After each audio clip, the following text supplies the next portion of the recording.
I don't know if it still holds true today, but in the Australian state of New South Wales, the term station cowboy was used. The cowboy was basically the general dog's body, doing the gardening, milking the cow, feeding the chickens, etc. To call an Australian cattleman a cowboy or jackaroo is basically an insult. The word cowboy, generally preceded by the word bloody, can refer to bloody cowboy truck drivers, bloody cowboy mechanics, and so on, meaning they are not very good at their trade. So in Australia, the word has an entirely different connotation to what it has in the US. Just to be contradictory, it is okay to be a rodeo cowboy, but cattlemen are either ringers, a term generally applied to the northern cattleman, or just plain stockmen. Plenty of young fellas came to Mullabulla in their R.M. Williams boots and a big Acubra hat, looking the part, but when kicked from their swags at 3 or 3:30 a.m. for breakfast and working until dark, would soon feel the fantasy and romance fading away.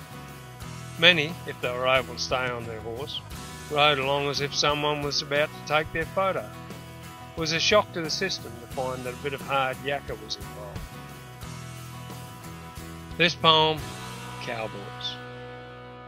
He thought he was a cowboy, but he couldn't ride his swag.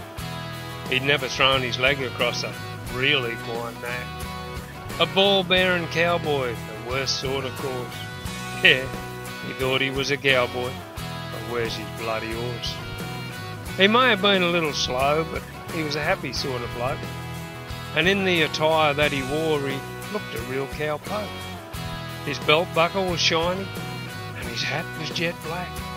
But in a yard with cattle, there's a yellow streak down his back. He'd make a real good cowboy, milking cows and feeding chooks, mowing the lawn, clipping the edges and weeding all the little nooks.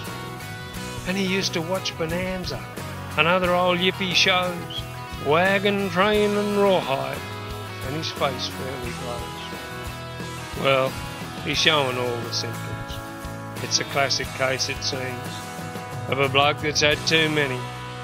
John Wayne, Wet Dreams.